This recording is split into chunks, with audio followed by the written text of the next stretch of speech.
Soy alumno Leonel Cajal y voy a explicar el modelo general de comunicación. Bien, vamos a mostrar un ejemplo en particular de la comunicación de una estación de trabajo y un servidor a través de una red telefónica pública, en donde ellas tenemos el sistema de origen, donde tenemos fuente, transmisor, sistema de transmisión, sistema destino, tenemos receptor y destino. Aquí vemos la estación de trabajo, el módem, la red pública de teléfonos, el módem y el servidor, que es una representación de cada uno de los elementos que fui nombrando. Bien, los elementos claves son los siguientes: la fuente, el transmisor, el sistema de transmisión, el receptor y el destino. Bien, ¿qué es la fuente? Bueno, la fuente, este dispositivo genera los datos a transmitir. Ejemplo de fuentes pueden ser un teléfono o un computador personal. El transmisor. Normalmente los datos generados por la fuente no se transmiten directamente tal y como son generados. Al contrario, el transmisor transforma y codifica la información, generando señales electromagnéticas susceptibles de ser transmitidas a través de algún sistema de transmisión. Por ejemplo, un módem convierte las cadenas de bits generadas por un computador personal y las transforma en señales analógicas, que pueden ser transmitidas a través de red de telefonía. El sistema de transmisión puede ser más que una sencilla línea de transmisión hasta una compleja red que conecte la fuente con el destino. El receptor. El receptor acepta la señal proveniente del sistema de transmisión y la transforma de tal manera que pueda ser manejada por el dispositivo destino. Por ejemplo, un módem captará la señal analógica de la red o la línea de transmisión y la convertirá en una cadena de bits. Bien, ahora voy a pasar a explicar la clasificación de modo de transmisión de datos, en los que están los guiados y lo que son los no guiados. En los guiados tenemos par trenzado, cable coaxial y fibra óptica. En los no guiados tenemos las antenas, microondas terrestres, microondas por satélite, ondas de radio y infrarrojos.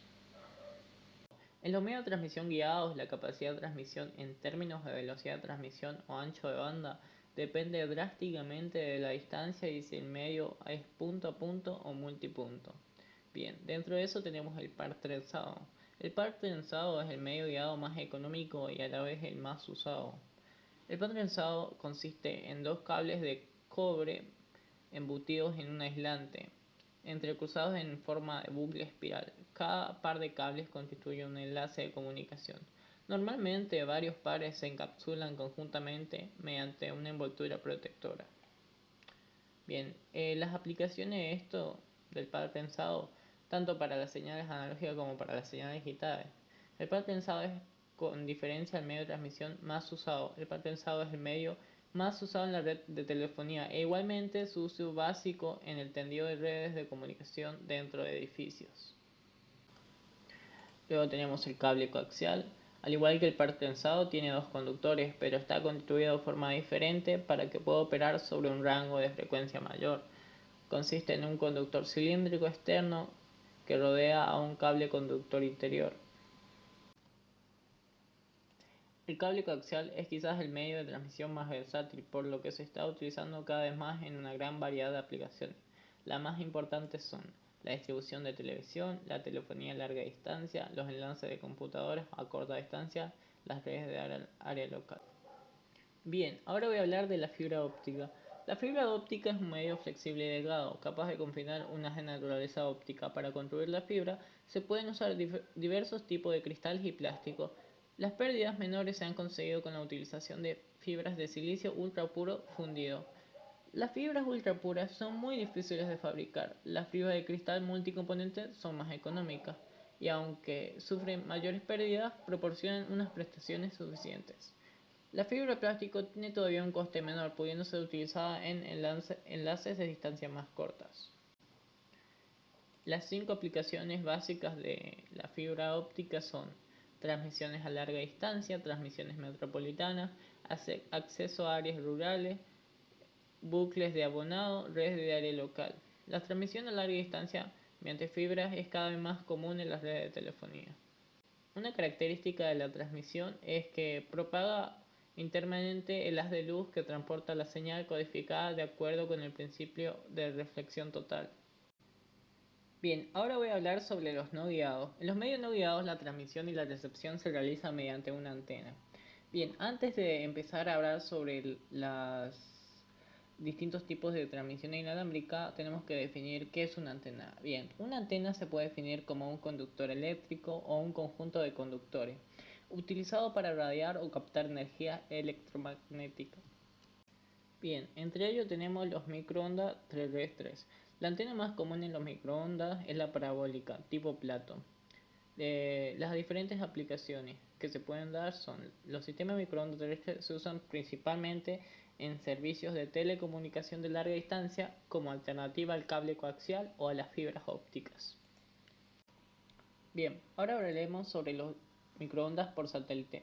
Un satélite de comunicaciones es esencialmente una estación que retransmite microondas. Se usa como enlace entre dos o más receptores o transmisores terrestres denominados estaciones bases. La aplicación que se le puede dar, o la más común, en las comunicaciones satelitales han sido una revolución tecnológica, o sea, de igual magnitud que la desencadenada por la fibra óptica. Entre las aplicaciones más importantes de los satélites cabe destacar la difusión de televisión, la retransmisión telefónica a larga distancia, las redes privadas. Ahora vamos a hablar sobre las ondas de radio. La diferencia más apreciable entre las microondas y las ondas de radio es que estas últimas son omnidireccionales, mientras que las primeras tienen un diagrama de radiación mucho más direccional. Este hecho hace que las ondas de radio no necesiten antenas parabólicas ni necesiten que dichas antenas estén instaladas sobre una plataforma rígida para estar alineadas. Bien, ahora vamos a hablar sobre los infrarrojos.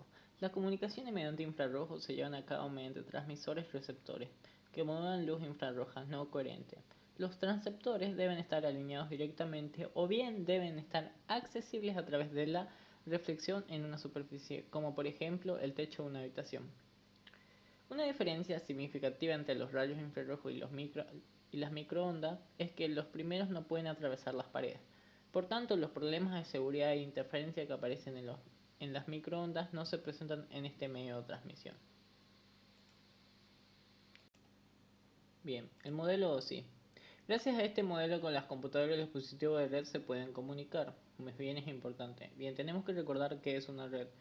La red es un conjunto de equipos conectados mediante cables y ondas electromagnéticas con el objetivo de compartir archivos y recursos que facilitan y optimizan las tareas y procesos que los usuarios realizan. En los años 80, la empresa desarrollaba su propio protocolo de comunicación entre sus computadoras, como por ejemplo IBM y Microsoft, utilizando un protocolo distinto, y los equipos de cómputo de cada empresa no se podían comunicar entre sí. Pero cuando se dieron cuenta de que necesitan comunicarse entre sí, surgió el modelo OSI, Sistema Abierto de Interconexión, creado por la ISO, Organización Internacional de Normalización, con el fin de ordenar todos los sistemas y componentes requeridos en la transmisión de datos, además de simplificar la interrelación entre fabricantes para permitirle a un usuario, por ejemplo del continente americano, descargar un archivo disponible en un servidor de Rusia. El modelo OSI consta de 7 etapas y se lee de arriba hacia abajo, desde la capa superior hasta la capa inferior, cuando el mensaje va a salir y en viceversa cuando el mensaje llega a destino. Empezamos por la capa 7, aplicación. Es la capa que todos los usuarios observamos, la interfaz, ejemplo, la aplicación WhatsApp o Facebook. Cuando damos un clic en un video, cuando enviamos un mensaje o cuando vemos una imagen, estamos interactuando en esta capa. 6. Presentación. Es la capa que se encarga de traducir el formato que estoy solicitando o que deseo ver. Por ejemplo, el tipo de video o de imagen que deseo ver o el formato del mensaje que deseo enviar. En WhatsApp podemos enviar texto, emoticones, videos en MP3, MP4, imágenes en JPG, PNG, entre otros. Sesión. Es la capa que maneja la conversión entre su dispositivo y el dispositivo remoto. Por ejemplo, cuando solicito un archivo que se encuentra alojado en un equipo remoto, esta capa se comunica con el otro dispositivo solicitando el acceso y este equipo autoriza o no la comunicación. En conclusión, esta capa es la que mantiene el enlace entre los dispositivos que están transmitiendo los archivos. Transporte. Esta capa tiene dos elementos fundamentales. Una es la segmentación de los datos que se va a compartir.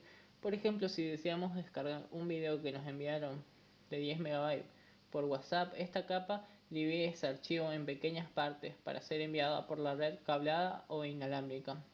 Lo coloca la etiqueta TSP, solicita el reenvío de un paquete si se pierde, ejemplo, reenvío de una letra o un mensaje de texto, o UPD, no solicita el reenvío de paquetes, ejemplo, conversación de una llamada o videollamada. Red. Aquí operan los routers, ya que en esta capa se determina la mejor ruta para enviar los paquetes por la red. Es la capa de direccionamiento lógico. Le incrusta la IP de origen y la IP de destino del paquete. Es la que se encarga de que todos los datos salgan y lleguen al destino, aun cuando los dispositivos no están conectados directamente, o sea, geográficamente en distintas. 2. Enlace de datos. Es la que toma toda la información recopilada en las capas superiores, información lógica, y la traduce a información binaria para ser enviada por la capa física. Aquí es donde trabaja el switch, ya que se encarga del tránsito fiable de los datos por un medio físico. Direccionamiento físico por la topología de la red y del acceso de la red. Física. Es la capa de transmisión binaria, unos y ceros de los datos por los medios de red conocidos: cable de red, niveles de voltajes eléctricos, fibra óptica, niveles de luz, wifi, ondas electromagnéticas. Es la que se encarga de las conexiones físicas entre los dispositivos de red. Aquí operan los hubs o concentradores, ya que estos dispositivos no realizan ninguna clase de direccionamiento físico ni lógico. Estos paquetes van pasando de router en router hasta la capa 3 hasta que llega al destino.